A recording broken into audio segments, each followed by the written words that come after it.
Flash as we head into the third series of the day. The day has been filled with surprises, upsets even, and for this match, we've seen our three panelists vote for NIP Flash, so let's see how this goes because CFU, it seems like they're going to stick with that really early game snowball reliant and objective conversion mindset when it comes to playing, especially with the Bruno in their hands for this game. Oh yeah, I really like CFU Gaming's draft here.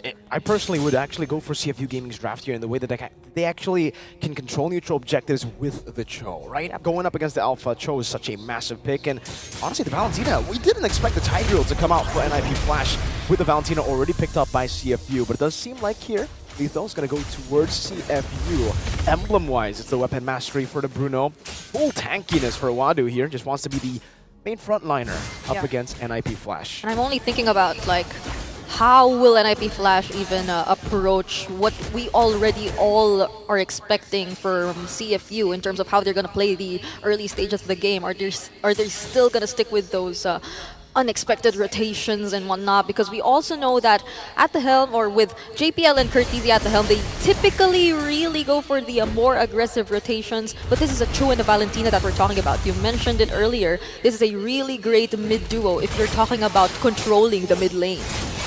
You can see Detective rotating over again. This is how oppressive the Loyi is. This is why it's always usually actually contested a lot in the first phase. Didn't really expect CFU to let this go, knowing that CFU really likes the teleports. Back in the day, the chip, the Loyi, they actually doubled down on that in their own meta before in Season 13 of MPLs. We saw the whole chip Loyi combo. Yeah. Now OP, he shoved back.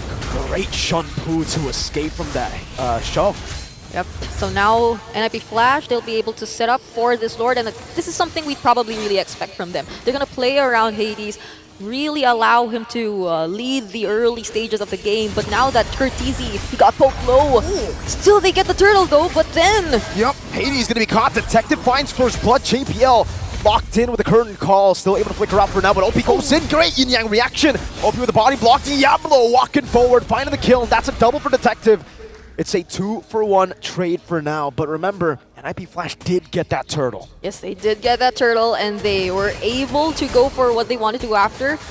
This is something you'd really expect from NIP Flash, considering the lineup that they have. But here in the top lane, vanix, he seems to be having a really good time in playing the lane matchup up against xingg. He nearly has to reset after the damage that he's been able to throw out.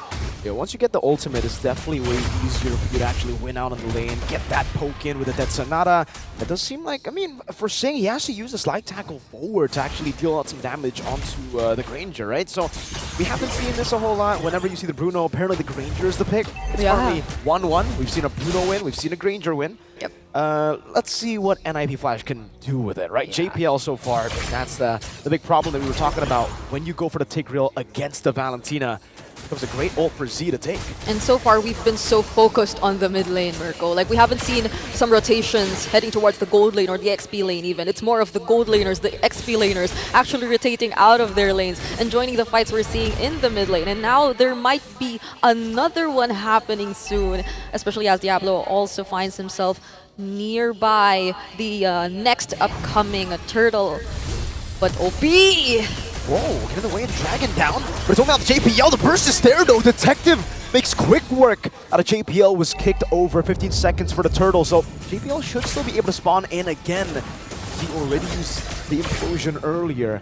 NIP Flash, do they want to still contest? That's a diversion. They do want to ride again. Oh, wait, detective. Oh, they find him! And the Spear of Alpha straight into the Yang reaction. Diablo able to get that shut down. Now xingg caught in the Yang reaction again. Hadess walking forward, doing some damage, and xingg goes into the Purify. Diablo knocked up by the Jikundo of Oppi. Great Terrify to combo it down. And NIP Flash, it looked good, but then CFU recovered. Yep, the Revitalize was there. It was too much to handle for NIP Flash, who seemingly really had to commit since they found themselves in a position where they were surrounded by members from CFU Gaming. So instead of supposedly converting that into a turtle, it seems like they'll have to play safe for now. And kurttzy, C finds him in the middle lane. It's a solo kill in the mid lane, C! Getting that kill over, even with the Purify, kurttzy unable to escape, and with the turtle, this puts CFU in a great position.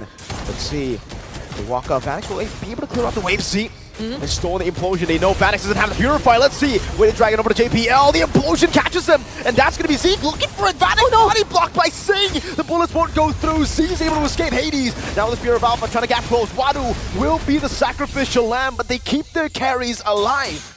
The body block, you mentioned it! The way CFU Gaming constantly is able to protect their crucial members. They might have to give up this first tier turret in the top lane, but still there's a great trade provided to us here by Detective. That's the mid lane turret we're talking about. And CFU, they'll gain better access towards the map of NIP Flash. They could potentially scout the members a lot more better. And in terms of scouting, that's something you definitely could rely Oppi on for. He could just get the information as much as he wants. Then Shunpu's out, Way the Dragon, and so far, I have to give it to Oppi, man. He's been able to play the Cho really well. We saw the combo almost to get Hades away from the first turtle. Unfortunately, they didn't time it as well, but it's still, I mean, it was a great idea, great execution. Hades is just crazy on the retribution, but then Turtle 2 onwards, you saw the change of prio. Oppi started to just go onto JPL so that there were no sets available for NIP Flash to look for onto CFU, and that has created kind of a safe haven, or a safety net rather, for Z and Xingg, and yeah, Z, like always on that implosion. Oppi. Okay. Again goes into the back, finds the way the dragon. Purify baited out. Now C has it. It's going to be implosion over to 2 members. Spear of Alpha to actually peel out. C will be able to get the implosion down, but it's only on to JPL. Caught in the midst of it all. Will be taken down by kurttzy. Diablo with vengeance, baiting him into the yin yang reaction. vanix unable to get the Death Sonata down, and now JPL goes in to shove the diversion to the back line. And Xingg goes in with a slide tackle, but now gets caught in the yin yang reaction again. Diablo kiting away. That's the gun down from vanix as Hades just slashes through them. But Detective walks forward. Now has to dodge away. They gotta play it clean. Oppi, can he run away? No. vanix chases him down. Death Sonata, one last shot. Detective walks away. We saw the sustain from CFU one time, but in terms of these really tricky positions and in moments where they're not exactly at an advantage, it might not be the best idea to pursue these team fights. NIP Flash, they were able to somewhat kite them towards their farm and their jungle, and they were just able to buy enough time. They were the ones who were able to sustain that team fight and surround CFU Gaming, even using the diversion last minute to actually continue that team fight, which was clearly a win for NIP Flash. Now they're ahead in terms of gold against CFU Gaming, and they'll probably start to try and engage in more team fights from this point onwards so that they too could actually get some conversions, they could get some objectives, and they definitely want to secure this first Lord for themselves. I just want to say, you know, for NIP Flash for vanix, it just feels like the Granger revamp fits him so well. This pick fits him so well. The old reliable vanix in the lane who just wants to play safe as well. In this composition, it's so hard to get to vanix. You bait out the Purify, sure, but you bait out your own Flicker for Oppi. And then at that time, Z doesn't really have a gap closer to get in. Usually we see maybe a Flicker for the Valentina, but Z has gone for Purify, which is safer, but you can't make those plays. You can't actually dive onto vanix that easily. There's so much peel for NIP Flash, and you can see the items building up. Hades just walks in, will be able to Spear of Alpha out of there, knows that there is the reaction and the Death Sonata, the poke that we've seen just last game too. Loyi Granger seems to be the combination. Diversion, let's see if we catch him.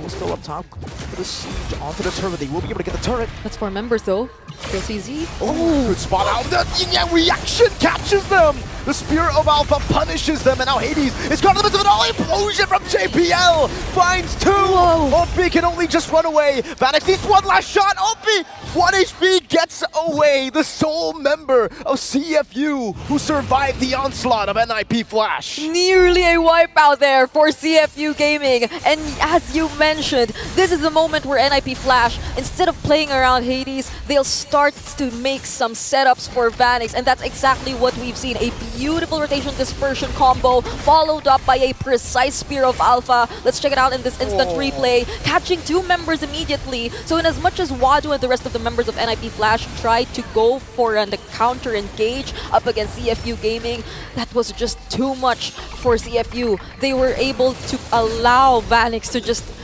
really throw all those bullets towards key targets, and they now are actually taking control of this game with the Lord. It's so much of an advantage with the Lord. The siege potential. You can see the range technically already for vanix. Another diversion. Another diversion. Catch. Xingg, you gotta be real careful here, buddy. Spear of Alpha from Hades. Oh, he gets the Purify out of time. JPL finds the implosion, and Xingg will fall. A yin-yang reaction brings them back. Now without Xingg, without Wadu, no frontliner, no main damage dealer, Hades is free to do whatever he wants. Z goes over an implosion, finds kurttzy, but now gets slashed down by Hades. Diablo and Hades. The double D combo is online. Could this potentially be the fastest game we're about to see this day? They still have one minion wave, but Detective and Oppi, they might still be able to defend this. So they prolong the game a little longer. But this is a difficult spot for CFU Gaming. We know them to be a team who could really hold on to their advantages, but eventually get some slip-ups or some mistakes towards the late game whenever they already have the advantage in their hands. But this is a different scenario. They're actually behind. They weren't able to capitalize as much on their early game. They were able to for a moment, but NIP Flash just immediately turned things around. It's the fastest level 15, apparently. There you go. We got some fun facts for you guys. Hades gets it. Another implosion. Red out. JPL gets the implosion again. Brings him all the way back. Xingg, so able to slide tackle forward. Now Hades can be kicked in. By the way, the Dragon. And it's a full combo onto Hades. Somehow he's still alive, though. What? The Worldie will finally bounce onto him. And Xingg gets the shutdown. Hades 4Z. There's a minute left before the next Lord, and I doubt that it would be that felt for NIP Flash, but still we see how they cannot afford to still make some mistakes up against this lineup of CFU Gaming. At that moment, Wadu was well prepared to actually block the members of NIP Flash, and he saw the attempt coming in from NIP Flash. So we've seen consistent diversion plays here for kurttzy. Majority of them were really successful, but at this point in time where you're this much ahead, you really cannot afford to make those mistakes, which would give those opportunities to CFU Gaming. CFU are just trying to look for trades at this point of the game, right? And NIP Flash, any sort of trade. Whenever they want to walk out their base, they got to think of diversions. Right. Where is the diversion going to go? Where's kurttzy going to go? Oh, it's just so tough at this point. They have frontliners who can engage. They have Diablo as a secondary damage dealer who is very tanky. Yeah. Anti-Chorus Winter Crown. Yeah, actually earlier I was thinking there were so many sources of engage for NIP Flash. Like, there are a lot of members who could go in first, but now that they were able to take hold of some Winter Crowns, I'm expecting a lot more playmaking here for NIP Flash. But who will be the ones to make the play? Because CFU, they take control of the Lord pit. Oh, Z went for the implosion, but Hades goes in for the fight. They get the Lord, but now they're going to lose out. JPL, that's an implosion. Not able to connect now, but it's going to be Wadu caught in the bad spot. Vanix almost taken out by Xingg. He wants to go back in. Xingg, you mad lad! Oh my goodness! Slide tackles forward, gets the kill! Almost kites away! Detective, he needs one last shot. Vanix and Diablo are so low, but they managed to get away. Okay, that was a series of unexpected events for both sides. The implosion did not necessarily connect onto Xingg, or at least he was able to purify out of it, so he was able to reposition himself and find key targets from NIP Flash. And that very brave play we saw from him potentially could have been a really huge game changer if not for that evil queller from Detective, which really did not connect to those members of NIP Flash who were really low on HP. So now they'll have at least a complete 5-man lineup to defend this incoming Lord, and CFU Gaming may not be able to take an inhibitor turret out of this. It was a greedy play, man. It was a gamble to play. Xingg wanted to go for the slide tackle, perhaps. If he got one last shot onto Vanix, or if Detective got that arrow shot, it would have changed a lot of things, but the gamble so far hasn't paid off. And NIP Flash, they're forced back again. The Lord Advantage will get them a few turrets here and there. It'll be a tier 2 in the bottom lane, so at least the gold lead won't be as big, right? We're getting into that equilibrium point for both these teams. I think it's back to what we saw in game 1. Yeah. It's a scaling battle, and then in that case, who actually scales better? I'm confused, right? The Bruno and the Granger. Technically, you have more bullets with the Granger, but you do a bit more damage with the crits. Oppi finding the way to Dragon, baiting out the Purify now. As he walks up, kurttzy's gonna fall. Xingg able to cut away, but the guns comes down. Good body block from Detective. Xingg almost slashed down by Hades. That's what revitalizes. Wadu goes in. Z is able to shut some damage. Implosion, catching Vanix, but it's a good Purify, and JPL will do the same. Now one last Death Sonata is what Vanix needs. He comes in with a Rhapsody to take 2 down. Xingg going in, baited in by the way to crown. Vanix with a win of nature and a triple to end the fight on. Detective running away, and NIP Flash should be happy with the fight. I don't know if that answers our question, because in some ways it did seem like it was an unexpected team fight here, which just suddenly happened out of the blue for our teams. There wasn't really an accurate setup coming in from CFU Gaming, and it seemed like even the IMU, or the implosion that was copied here by Z, was just used to actually prevent the members of NIP Flash from chasing down the other members of CFU Gaming. So it was a really reactive team fight that we've seen from both sides. And could this be a question that we really have to ask ourselves? Like, who will be, or who should be more careful at this point? Because there has been a lot of little mistakes that both teams have been able to really capitalize on from each other. It's all about the punishments, and this time NIP Flash read into that, right? We saw CFU Gaming, they were able to sneak out a Lord earlier by just having more control around the Lord pit. NIP Flash got a bit too comfortable with the diversion. Now though, wadu's walking up with the glorious pathway. JPL catches through. The Spear of Alpha gets them out. Oppi though, in the back it's going to be Detective doing a lot of damage onto the back line. JPL low! Vanix able to get the godlike down. Detective with a dive. Gets caught by the in-air reaction, and xingg takes him down. It's a big shutdown. That was an 8-kill bounty. JPL Z is hunting for JPL. That's a shove, that's a conceal, and an escape, but they will concede the Lord to CFU. It seems like we've been asking who could actually take advantage of these really close team fights, these 5-on-5 team fights a lot more. And you would think immediately, probably kurttzy, probably all those yin-yang reactions. But CFU Gaming at that moment, even though they also lost Detective, even though they lost Wadu, they were able to force NIP Flash out of that Lord pit. They now have the Lord in their hands, and they just have to be really extra careful this time, because CFU Gaming, they cannot afford to make mistakes. This is the second opportunity that they've had to actually crack NIP Flash's base open. And now we question the siege, or maybe the defense even from NIP Flash. They have what it takes to actually defend this. The vengeance will be up for Diablo. Kurttzy should have to purify back up, but if CFU Gaming just try to push into pace, it's gonna be real tough. Z steals away the implosion. JPL doesn't have that big playmaking tool, but you can see the poke already from Vanix. That's a charge into the bottom lane. That base switch should be falling down. Xingg very low, though. Oppi finding the way to Dragon. Kurttzy is down. Vanix on the back line. Z gets an implosion. That was 3 members caught in it, but Vanix is free. Now hitting onto Oppi with a Rhapsody. That's a double. Detective gets the Soul Sever. NIP Flash fighting for dear life. Xingg able to kite away. It's a wipeout! NIP Flash have fallen, and CFU Gaming continues the upset route. This day has been insane!